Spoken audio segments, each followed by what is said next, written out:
Dear viewers, हमारे दृष्टि PCS channel पर अब से हर रोज शाम 6 बजे राज्य विशेष करंट अफेयर्स देखना न भूलें। धन्यवाद।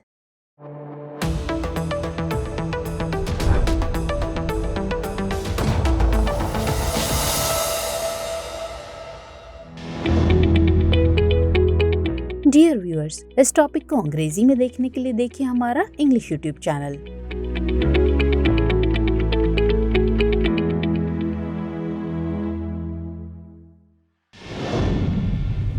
दृष्टि IAS की टू द पॉइंट प्रोग्राम में आपका स्वागत है। आज का हमारा विषय है खबरों में लासा फीवर। आइए जानते हैं ये चर्चा में क्यों है।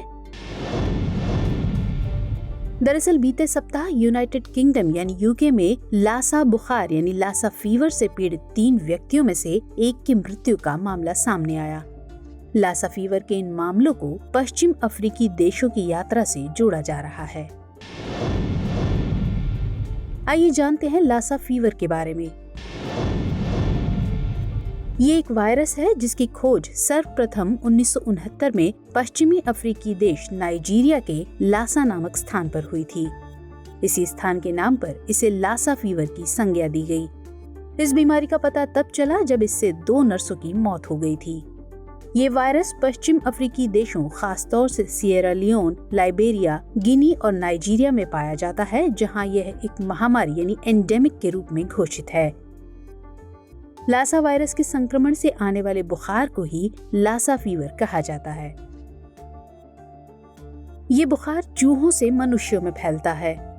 किसी संक्रमित चूहे के मल या मूत्र से दूषित भोजन के खाने से इस बीमारी से संक्रमित हो सकते हैं। यदि कोई व्यक्ति किसी संक्रमित व्यक्ति के आंख, नाक या मुंह आदि के संपर्क में आता है तो वह भी संक्रमित हो सकता है। हालांकि संक्रमित मरीज को छूने, गले लगने, हाथ मिलाने या पास बैठने से संक्रमण नहीं फैलता।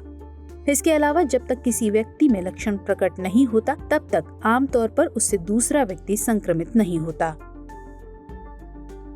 इस वायरस के संक्रमण के 1 से 3 सप्ताह तक मरीज में कोई लक्षण नहीं दिखता।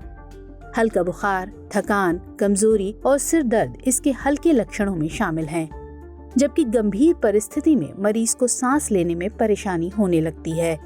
साथ ही चेहरे पर सूजन के अलावा छाती, पीठ और पेट दर्द आदि जैसी समस्याएं भी होने लगती हैं। अत्यधिक गंभीर स्थिति में रक्तस्राव या ब्लीडिंग भी हो सकती है। आइए बात करते हैं इसके प्रभाव की।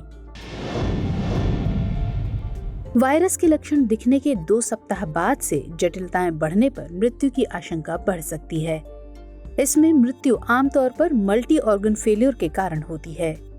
हालांकि इस बीमारी से जुड़ी मृत्यु दर काफी कम यानी लगभग 1% है, लेकिन संवेदनशीलता के स्तर पर कुछ व्यक्तियों में इसकी दर अधिक हो सकती है, जैसे गर्भवती महिलाओं में। Centres for disease control and prevention यानी CDC के मुताबिक इस बुखार से जुड़ा सबसे आम प्रभाव बहरापन यानी डेफनेस है। संक्रमित लोगों में से लगभग 1/3 बहरेपन की विभिन्न समस्याओं की शिकायत करते हैं। कई मामलों में ये बहरापन स्थायी भी हो सकता है। गौरतलब है कि बुखार के हल्के और गंभीर दोनों रूपों में बहरापन हो सकता है। European centre for disease prevention and control के अनुसार लगभग 80% मामले एसिम्प्टोमेटिक हैं, जिसके चलते इनका निदान नहीं हो पाता है। इसके बचाव की बात करें तो चूहों के संपर्क तथा भोजन को उनके मल या मूत्र आदि से संक्रमित होने से बचाकर बचाव किया जा सकता है।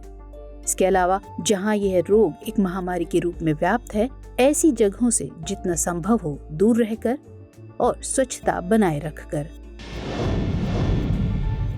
आइए अब बारी है आज के अभ्यास प्रश्न की। निम्नलिखित कथनों पर विचार कीजिए। 1. लासा फीवर चूहों के जरिए फैलने वाले वायरस से होता है। 2. इस बुखार से जुड़ा सबसे आम प्रभाव अंधापन है। आपको बताना है कि इनमें से कौन सा या कौन से कथन सही है या सही है। ऑप्शन है A केवल 1, B केवल 2, C 1 और 2 दोनों, या फिर D ना तो 1 ना ही 2। तो इस प्रश्न का उत्तर कमेंट सेक्शन में देना मत भूलिएगा। मुलाकात होगी अगले सेशन में किसी और नए टॉपिक के साथ। तब तक के लिए स्वस्थ रहिए, सुरक्षित रहिए। जय हिंद।